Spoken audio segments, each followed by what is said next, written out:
memahami bahwa bumi itu datar dan di setiap ujungnya ditopang oleh gunung sebagai tiang dari langit. Tetapi ketika Al-Quran hadir, Al-Quran sudah mengatakan bahwa bumi itu bulat. Nah, pada saat Al-Quran pertama kali diterbitkan, orang-orang tidak percaya. Tetapi semakin manusia memahami dan menghayati, ternyata apa yang disebutkan dalam Al-Quran itu benar adanya. Selanjutnya, kita akan memasuki slide yang kewajiban yang keempat, yaitu tahfiz atau menghafalkan.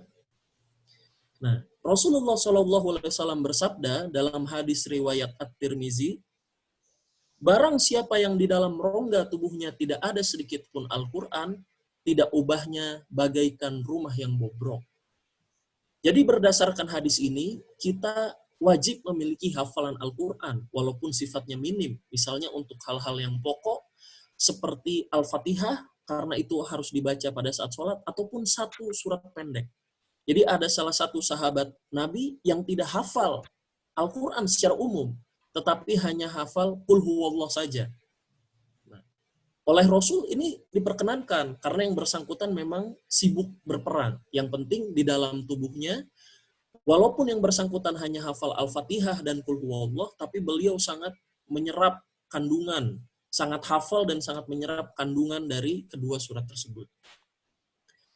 Kemudian hadis riwayat Bukhari Muslim menyebutkan bahwa sesungguhnya perumpamaan orang yang menguasai Al-Quran seperti unta yang terikat. Apabila ia sangat berhati-hati, maka ia akan tetap bertahan. Dan apabila ia membiarkannya, maka ia akan lepas. Jadi Bapak dan Ibu, apabila suatu hari nanti Allah menakdirkan kita hafal Al-Quran, baik seluruhnya atau sebagian, hafalan tersebut harus terus kita ulang-ulang. Karena jika kita tidak ulang-ulang dan kita pertahankan, maka dia bisa lepas. Jadi kalau misalnya kita dulu dari SD, misalnya sudah menghafal Al-Quran juz ke-30, maka sebisa mungkin dalam sholat, surat-surat yang sudah kita hafal tersebut kita ulang-ulang agar tidak lupa. Kemudian kewajiban kita yang kelima, di slide berikutnya, adalah tatbik, atau mengamalkan dan menerapkan. Hal ini sebagaimana disebutkan dalam surat Al-Jumu'ah, surat ke-62 ayat 5.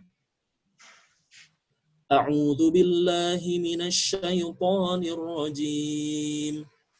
Masalul ladzina hummilut Taurata tsumma lam yahmiluha kamasalil himar. Kamasalil himari yahmilu asfar. Bi'sa masalul qawmil ladzina kazzabu biayatillah.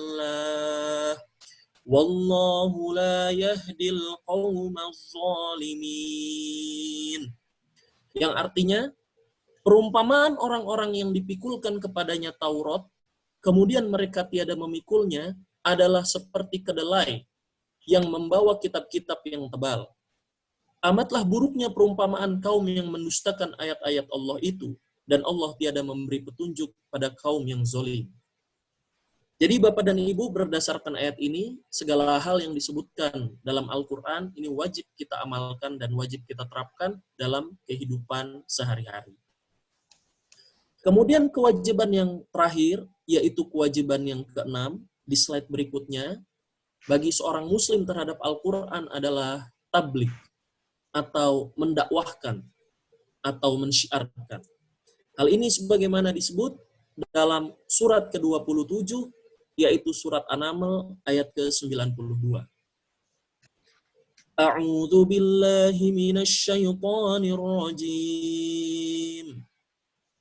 Wa an atluwal Qur'an faman ihtada fa innama yahtadi li nafsihi wa man dhalla faqul innama ana minal mundzirin. Yang artinya, dan agar aku mendakwahkan Al-Quran kepada manusia, siapa yang mendapat petunjuk, maka itu untuk kebaikan dirinya sendiri. Dan siapa yang sesat, maka katakanlah, sesungguhnya aku hanya seorang yang memberikan peringatan. Jadi Bapak dan Ibu, berdasarkan ayat ini, setiap dari kita itu wajib mendakwahkan atau mensyiarkan ayat, walaupun hanya satu ayat. Karena segala nilai yang ada dalam Al-Quran adalah berisi kebaikan. Nah, Bapak dan Ibu, karena waktunya sudah menunjukkan pukul 8.30 lewat, dan kita harus briefing, mungkin untuk tadarus online, materinya akan kita lanjutkan besok. Jika materi ini sudah selesai hingga slide terakhir, baru di hari berikutnya kita akan melaksanakan ngaji bersama.